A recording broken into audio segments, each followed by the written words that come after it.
Behind this powerful federation that controls football, they hide a dark plot of corruption, bribery, and abuse of power. A money-making machine that took advantage of football to fill its pockets.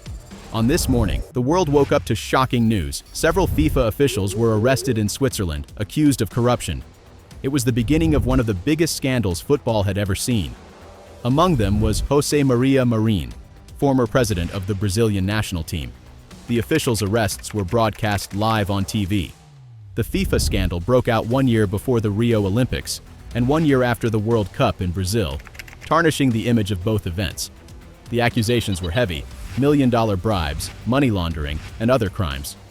The corruption scheme allegedly moved more than $150 million in bribes over 24 years. Sports marketing companies, such as Brazil's Traffic, owned by José Hawila, were at the center of the scandal, accused of paying million-dollar bribes to officials.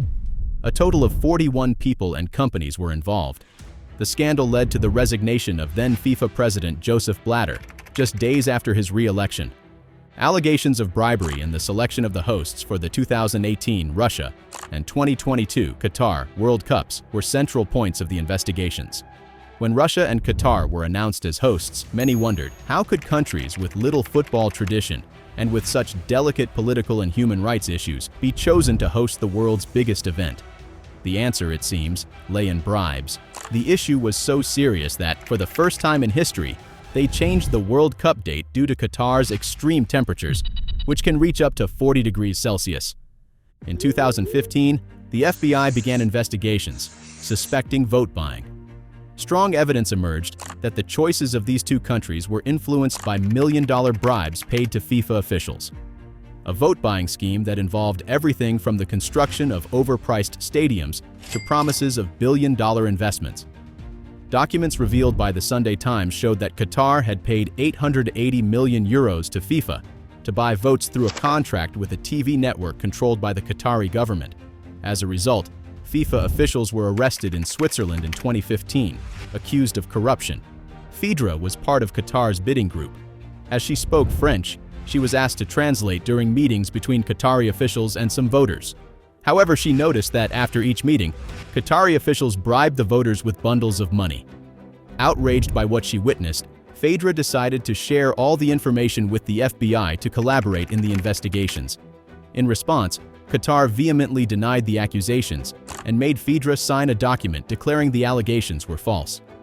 She thought the problems would end there, but she was mistaken. She began receiving constant threats by email and strange phone calls. Cars with Qatari employees frequently circled her house. The threats became so serious that the FBI noticed and offered her protection. Former CBF president Ricardo Teixeira was one of those indicted, suspected of receiving a bribe to vote for Qatar. He ended up being banned from football by FIFA in 2019.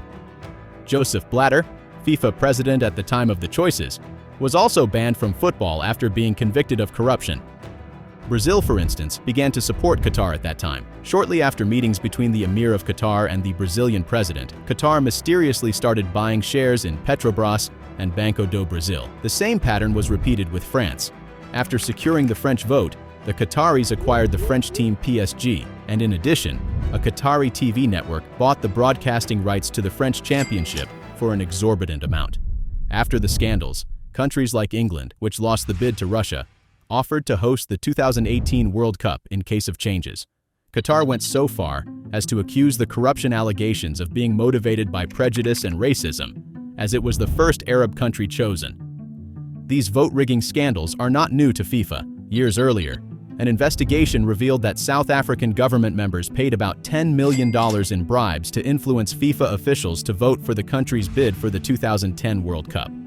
Behind these billion-dollar corruption schemes were some of the most powerful names in FIFA history. Among them was Brazilian João Havelange, the all-powerful FIFA president for 24 years. Havelange was accused of receiving millions of dollars in bribes. Under his command, the entity turned into a money-making machine, but at the cost of much corruption. FIFA president from 1974 to 1998, he was accused of receiving million-dollar bribes from sports marketing company ISL in the 1990s. Documents showed that he and his former son-in-law Ricardo Teixeira pocketed around 45 million reais during this period. Chuck Blazer, a former member of FIFA's executive committee, was another central figure in the scandal.